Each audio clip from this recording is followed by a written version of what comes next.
Welcome back to the Crochet Crowd as well as Joanne.com. I'm your host Mikey. Today we're going to work on the Bernat Baby Bundle Stitch Along, and today we're going to be able to check our gauge in order to make sure that it's going to work.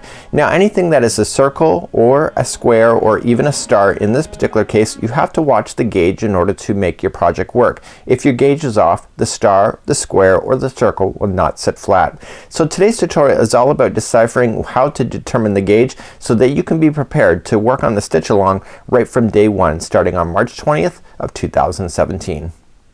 So to talk about gauge first, gauge is the amount of stitches per inch and the amount of rows per inch as well. So it's usually by a 4x4, and when we go to look at the Bernat Baby Bundle yarn here that you'll find at Joanne, you will notice that there is instructions on the back here. So this is the gauge that is showing you in a 4x4 inch that you will have 8 single crochets this way and 8 rows this way going up in the height, and that's using an 8mm size L crochet hook. Now this is true for technical stuff like maybe flat afghans, but sometimes the gauge has to be changed in order to go into a circle, a square, or even a star. So the gauge on the pattern is the ultimate one that determines the size that this is going to be at the end of the day. So even though this is the gauge that is recommended here for crochet hooks or even knitting needles, this is just a generic one, but you have to refer to the pattern. So the pattern is always the king when it comes to following what's going on. So when we go to look back at the pattern on this, you'll notice that there is a gauge. Let's talk a little bit about that next. So here's page number 1. This particular blanket is called the Magic Snowflake Crochet Blanket, and this is what we're going to create in our stitch along. And you will notice that the designer put in bold letters, work a gauge swatch and adjust the hook size if needed to achieve the correct gauge. Now this was already bolded when I saw it, and I saw this in a document format before it was put onto this nice format that you see here. I overlooked this instruction because I figured that I know everything, and the reality is because I ignored it, my afghan never sat flat when it was all completely done. So it starts off looking great, but as the afghan gets bigger, there's more and more stitches, and then eventually you start to get that famous ruffle and it's not starting to sit flat. So this instruction on here is so important that this project is going to be a make or break for you if you do not follow the gauge swatch. You will notice that the gauge is right here, 7 single crochets across, and it will be 8 rows high, will equal the 4x4 inch gauge.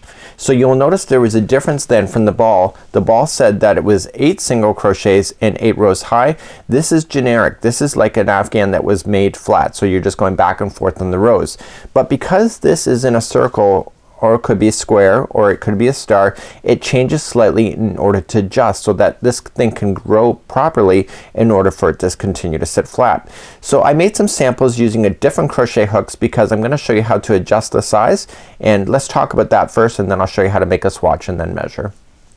So on screen now there's 3 different sizes of circles, and I want to prove to you a point. So in here it's a 6.5mm size K, here is an L, and that's 8mm, and this is N, and that's 10mm, and the instructions for each one of these are the exact same. So there's 12 double crochets in the circle, and then 2 into each one of those double crochets as you go around.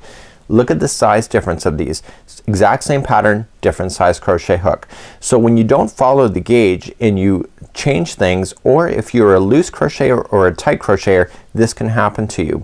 So in my particular trial that I messed up on is that I used an 8mm because I figured I'm a loose crocheter, you know, it can all work out for me. And you will notice that right off the hop it's starting to buckle up. Okay, you see that it's kind of lifting up like a bowl, and this one is too, but it's not as severe. And so you're going to notice that when you're going to work on these things is that all these stitches, once they start working with each other and you start getting more and more stitches that go around in a circle, if it's not sitting properly, you'll notice that you're going to get a buckling, so it's going to start ruffling on you that you can never get rid of.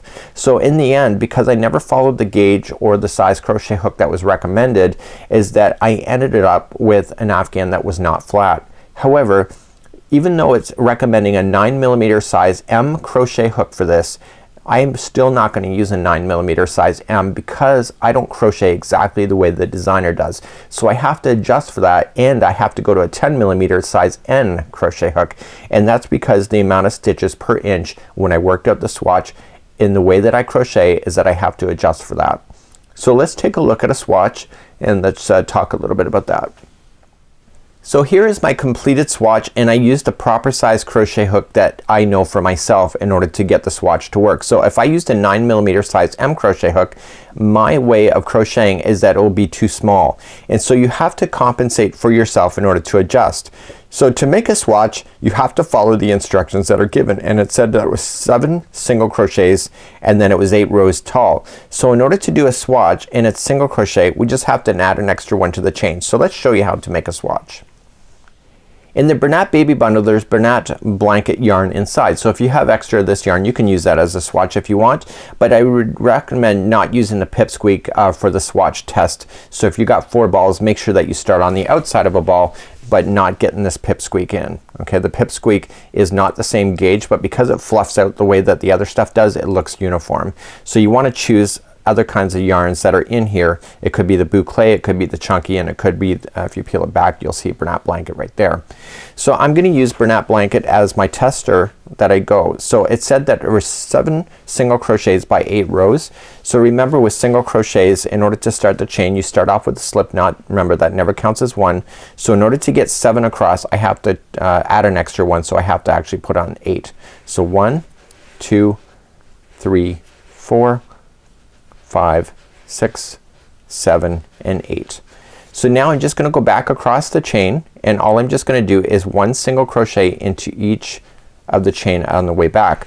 And so because I went to 8 as my starting chain, there will be a total of 7 single crochets going all the way across, which is what I want to use as a unit of measure, because it said that there was 7 single crochets in a row. So I'm just gonna single crochet my way back, and that's all you have to do. Really quite simple. So there will be a total of 7 single crochets once I'm done all the way across this. Okay, so I want to get into that very last one. So I think I'm already there. So I have 1, 2, 3, 4, 5, 6, and 7. So now to make the swatch, I want to continue to go up now, turn my work, chain 1 and 1 single crochet into each. And I want to do this until that I get 4 inches tall. Okay, so I'm just gonna continue to go back and forth this single crochet to make the swatch. Now when you're done the swatch, I know what you're probably thinking right now. I don't want to waste yarn making these swatches. When you got the swatch information, all you just have to do is that you just have to pull it out. So don't cut your yarn at the end. Just take your measurements and adjust accordingly. Okay, so I just want to continue to go back and forth so I get my 4 rows, or sorry, my 4 inches in the height. So now what are we gonna do from that information that we're gonna gather? So let's take a look at that. So let's take a look at the swatch. We're gonna take a measurement now, and we go to the 4 inches that you have, and you get to count your amount of stitches. Now we already know that's 7. So we know that the gauge is right for this, and so when I go in the height as well, you'll notice that there's 4 inches in the height. Here's the thing. This is right for me. So you'll notice that it asked me for a size 9mm, a size M, but for me, because of the way I crocheted, I had to adjust and go to an N, a 10mm, in order to get this size. So if I use the size that was suggested in the pattern, because I never took a gauge, okay, it means that my swatch will be too small and my project will not sit flat when I go to do it. Even if it's off by maybe a 1/2 inch, you think about a 1/2 inch is a difference of just 7 stitches, just like so. You can imagine hundreds of stitches going around the star that it's really gonna severely buckle on you. So you gotta watch out for that, and that's exactly what happened to me in the trial. So here's the thing, we have to adjust. So say for example you did this 7 and all of a sudden it came to 4.5 or 5 inches wide, and that was your 7 stitches. That means that you are a very loose crocheter. So in order to get your gauge to be tighter, you have to reduce the hook. So maybe you need to go down to an 8mm size L and retry it again and see if you get closer to the 4 inches. Okay, so if your gauge and swatch is bigger than what is suggested, then that means that you're loose. You have to reduce your crochet hook. So you have to play around with that.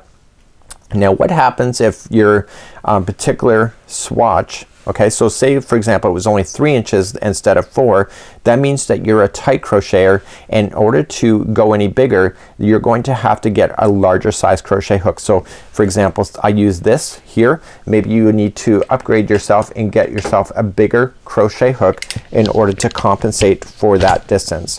So maybe you need something even bigger in order to get that. So you have to then continue to play in order to get it. So if you're tight at this point and it's only 7 stitches, you can imagine what's gonna happen is that you try to go around this this particular project, it's not gonna sit flat as well. So your goal is to get your particular gauge to be the closest to the 4s that you possibly can get. Adjust your crochet hook sizes if necessary, and then once you're satisfied, write down that information so you remember for the stitch along, and then when you come back you're going to start off with the proper hook to begin with, and then you can start your stitch along right away, and you're guaranteed that your project will sit flat at the end of 3 weeks.